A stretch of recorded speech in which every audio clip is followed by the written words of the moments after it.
Hi, my name is Pierrette Daigle. I'm from Moncton area, New Brunswick in Canada. I contracted COVID in November 2022. So it's been arriving at my first year anniversary. And so I've been dealing with long COVID for the past 12 months. It started off a bit easy, like medium cold, very runny nose and fatigue and fever. But within the 2 days, I was really, really worse. A lot of extreme fatigue and coughing, and fever was high. I was on the couch pretty well the most time, and I started to get very dizzy as well. By the third week, I actually had a pneumonia that was actually extensive. It was in both lungs, everywhere in both lungs. Luckily, I recovered quite well. Within a week of antibiotic, I was fine. But that was a scary moment for me. It was one thing I was really scared of COVID was ending up having a bad pneumonia, ending up in the hospital or something. So I wasn't really scared initially, but when I realized that this was happening, that really scared me, I guess. But luckily I recovered.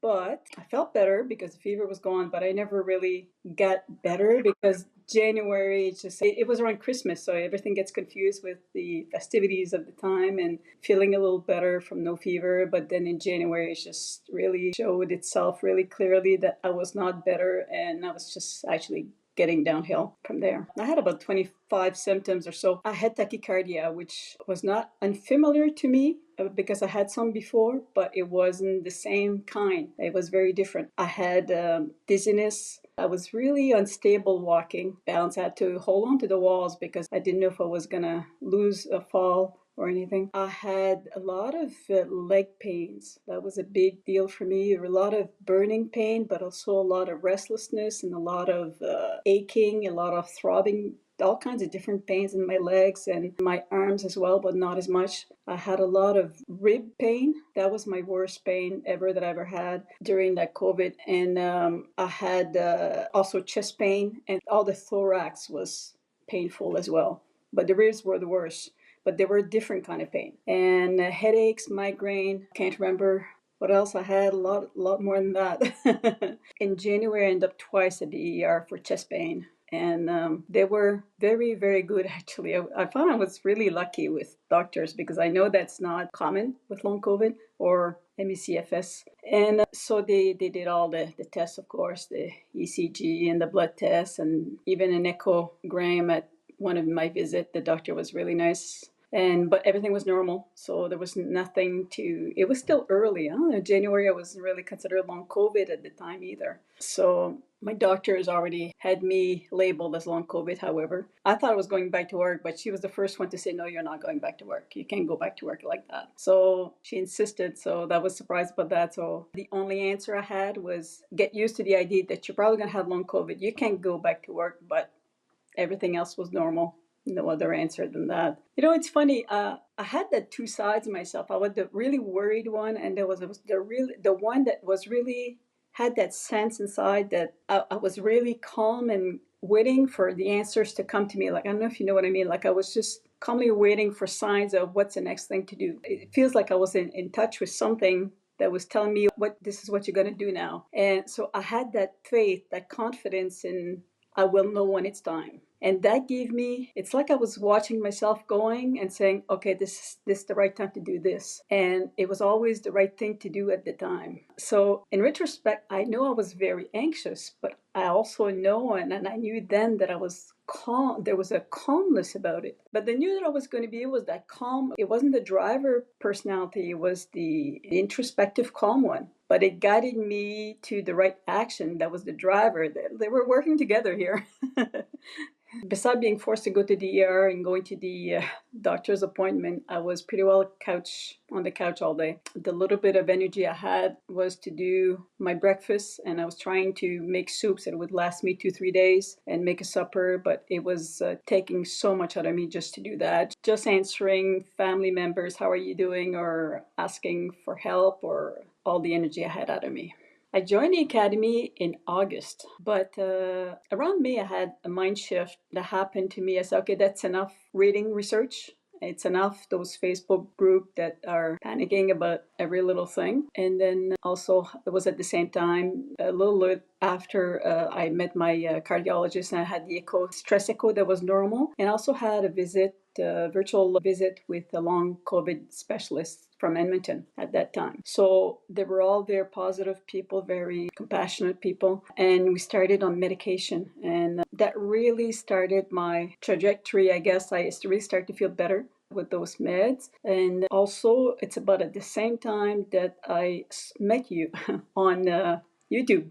So it was just, it all came one after the other. And deep inside, from way back in the beginning, I always felt that the nervous system had a lot to do with this. I mean, just even in the research, you could tell they were talking about the vagus nerve being affected by long COVID and being related to the microbiome as well status. So for me, that was something that was really important. And when I decided to stop reading research, it was the time that I decided that my nervous system, my mental state had to be prioritized at that point. It was time to take care of that part if I wanted to heal. So I started to feel better. So that really gave me even more hope. I always felt I could recover, and it really kind of helped me to really believe that. And then when I started to watch you, I said, oh, this is in the same wavelength that I'm thinking about. So I started to listen more and more to your videos. And I was hesitant a little bit to join because it was more for MECFS. And I still felt at that point that long COVID was different. But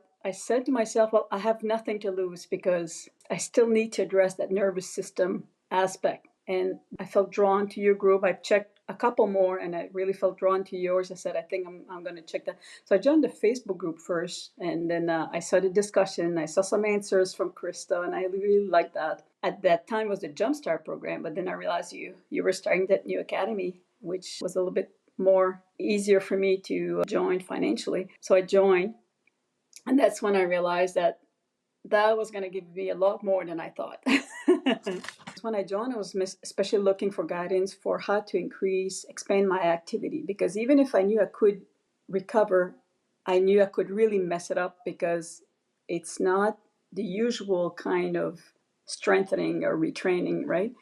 So I was really looking for that. And also, I found long COVID is really isolating. Nobody else really can understand what you're going through. But joining the academy, you have all that group of people that non-judgmental, everybody understand or respect what you're going through. All the questions that you don't think of asking seems to be asked when you, on the same day that you need that answer that you didn't think you needed it. It's incredible. You have the choice of 4 weeks, so that's a lot. I mean, you have that opportunity to learn a lot about yourself, about other people, about how to get help. It's awesome. Even if I thought the nervous system had a lot to do with it, I still thought that I didn't think necessarily that the nervous system was going to address everything.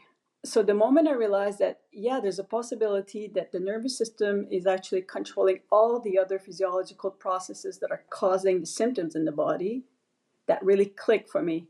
That it was more than just a component, it was possibly the whole thing that I needed to address.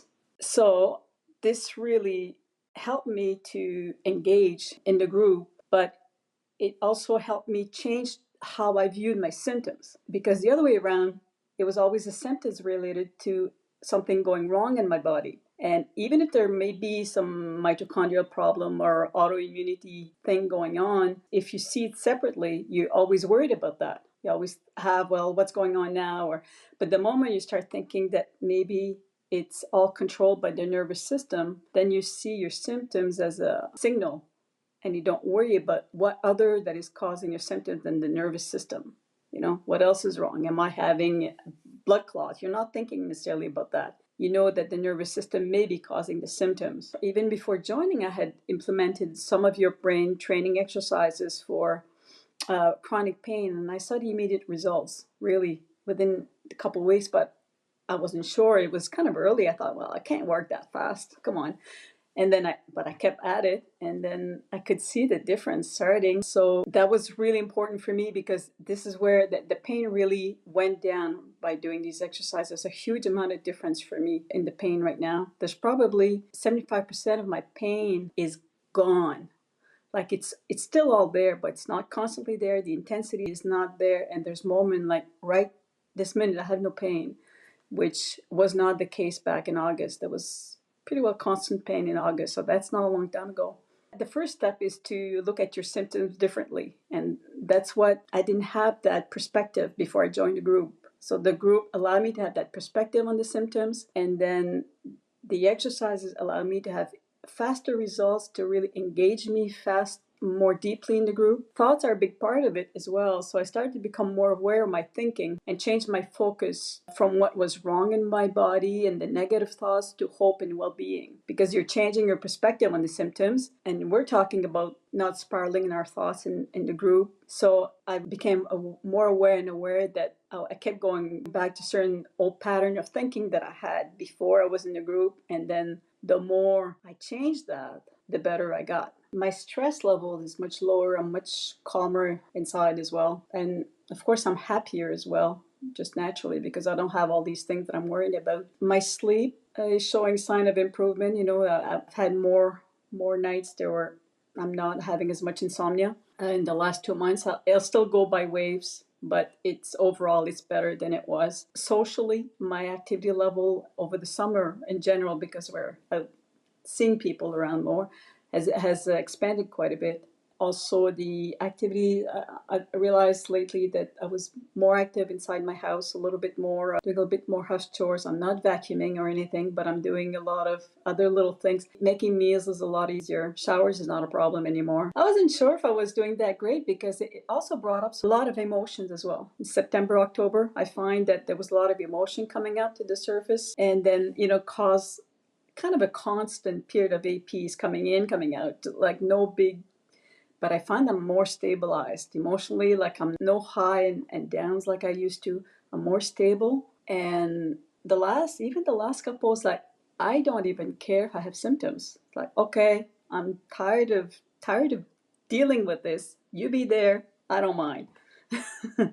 And but not in a way that I'm not being cautious about my expansion. I'm still trying to be reasonable in my expansion, but life happens and sometimes you have little surprises and you do more than, like Halloween I thought it would be better than that, but that was a little demanding. So, but that's okay. This is the most positive and supportive group I've ever seen. It doesn't mean that we're denying our symptoms. We're dealing with them in a supportive way, in a positive way. I haven't seen that anywhere else. We're not whining. We're getting the support with this group. We're getting a lot of answers to questions we never thought we'd have. And we're having that support. This is so incredible. Like I'd say, you can't find that anywhere else. I'd say join, because you have nothing to lose and everything to gain. Because I've been in all these groups and it's just a negative hole that it just keeps getting deeper and deeper. And you gotta get out of these groups. And if you want a solution, if you want real support, join the Academy. Once I changed my perspective on symptoms, I was able to see the symptoms as not the big old enemy. And then when you're talking about principles of responding well, it was so much easier to do. So in order to respond well, I think you have to change that perspective to begin with. But at first it was a little harder to do because, like I said, the old way of thinking kept coming up first, but then you became more aware of thoughts, and then you start to, oh yeah, that's right, I have to respond well.